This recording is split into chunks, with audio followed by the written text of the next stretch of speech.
first, allow me to introduce our new deputy leader, Lisa Raitt. Andrew Scheer taps a leadership rival to captain his House leadership team. Ontario MP Lisa Raitt will become Deputy Conservative Leader. Candice Bergen remains House Opposition Leader. Scheer calls it a, quote, strong, diverse team representing the party's, quote, positive Conservative vision. So Raitt and Scheer have voted very differently on issues such as abortion and same-sex marriage. Her fellow appointees have mostly sided with their socially conservative leader. So how unified can that positive Conservative vision be? We're back with the Sunday Scrum. Susan Riley and John Ibbotson are in Ottawa, and Rob Beckenridge is in Calgary. So Susan, I'd like to begin with you. We're talking about Lisa Raitt. She didn't perform particularly well in the leadership race. He has selected her as his deputy leader. She seems to be ideologically in a different place than he is, economically, in terms of what she thinks is important, what needs to be emphasized, in a different place. So what do you make of her being selected in this position? I think it's a brilliant strategic move on his part. It shows courage, and it shows a lot of insight, strategic brilliance, I would say, because she addresses the gaps that we talked about earlier that the Conservative Party is facing if they ever want to defeat Justin Trudeau. They need to make inroads with young people, with women, with social liberals, and she ticks all those boxes, not only in terms of her views, but also her personality.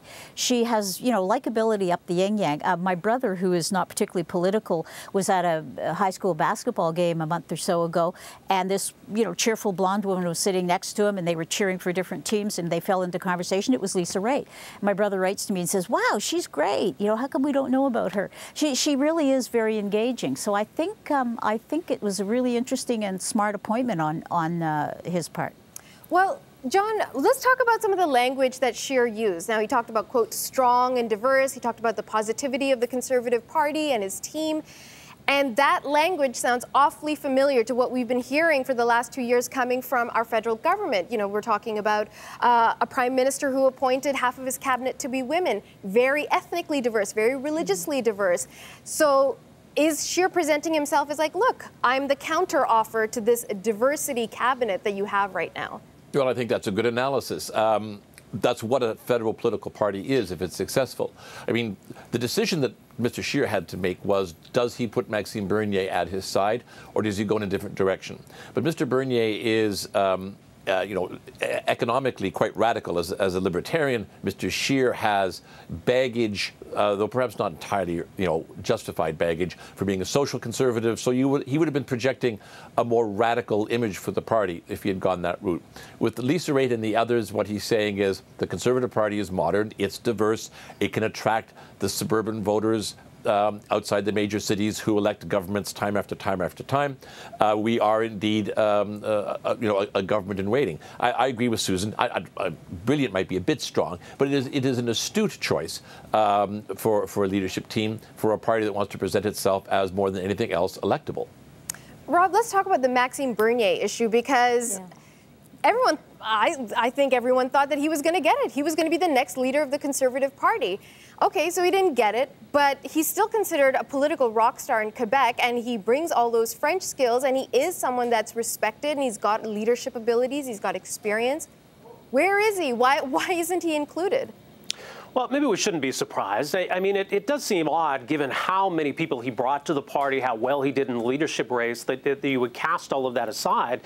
I mean, Maxime Bernier represented something. I mean, agree with him or disagree with him, at least he presented ideas and policies and was very bold and assertive in doing so. We didn't really get much of that at all from Andrew Scheer during the entire leadership campaign. It's tough to really know what this guy stands for. But look, during the Harper years, Harper made it pretty clear that he wanted nothing to do with libertarianism. He didn't want you know, to go in that direction. I think what we're seeing under Andrew Scheer is more of a continuation of the Harper approach, just with a different face. So given that, maybe it's not surprising that Maxime Bernier has kind of been cast aside here. And I mean, does he have much of a future in the Conservative Party? It doesn't seem as though the ideas that he fought for in the leadership campaign have much of a future. So it's now up to Andrew Scheer then to define what this new conservatism is. I don't think it's enough to say, you know, we oppose the carbon tax and we would spend a bit less than Trudeau. What more do you stand for? What direction do you need to take the country? And so far, we haven't seen a lot of that from Andrew Scheer. It's easy to heap on the Liberals for how they handled the Cotter settlement. Okay, that's been a gift to Andrew Scheer. But beyond that, who are you and what do you stand for?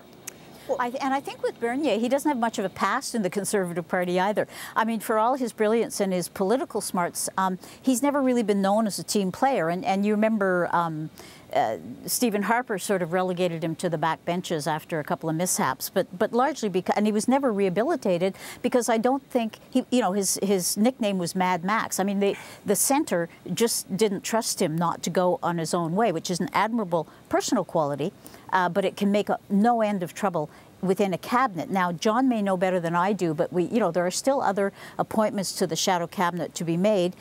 Maybe Maxime Bernier will score some important economic role. Maybe he won't. But it's an interesting, and again, I think a very astute judgment by Scheer to kind of downplay his presence. Well, John, the thing with what we know so far about Scheer's cabinet, I just want to jump in because it hasn't affected the Liberals' popularity at all. I mean, just before the commercial, we were all talking about Omar Khadr, which might have been the biggest controversy surrounding the Liberal government, but it really hasn't put a dent in their numbers. As Prime Minister is still popular, people are still overwhelmingly okay with the government, how it's moving forward in its direction. At least that's what we're seeing in the polls. So what does Scheer need to do with this cabinet in order to make a dent in the Liberal popularity? Well, first of all, don't spend a lot of time worrying about polls between elections, especially in the middle of summer when everybody's off doing more important things. We'll wait a couple of months and see whether the Khadr effect has any serious implications for the Liberal brand.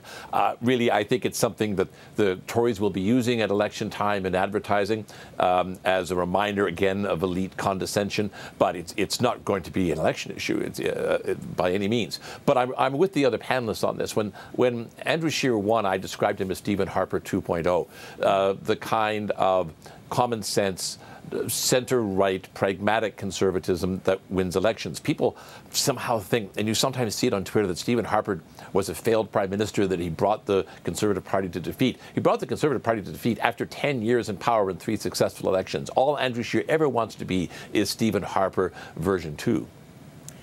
Okay. I wonder if Andrew Scheer would agree with that. Probably not, but we'll have to wait and hear that from him directly. And I guess we're not going to hear from him about that for a while, as you say, because we're not going to have an election very soon. But we're not done yet. We still want to get you involved in this conversation. Let us know what you think. Is he Stephen Harper 2.0? I don't know if that's fair. Tweet us. You can tweet me directly at Natasha Fatah. Just remember to use the hashtag SundayScrum. And up next, past resurfaced this week to dog Justin Trudeau's pick for Governor General. Julie Payette says a dropped assault charge from 2011 was unfounded. Should the media back off? Do Canadians have a right to know? And should Trudeau be more forthcoming with Canadians? That's coming up next on the Sunday Scrum. You're watching CBC News Network.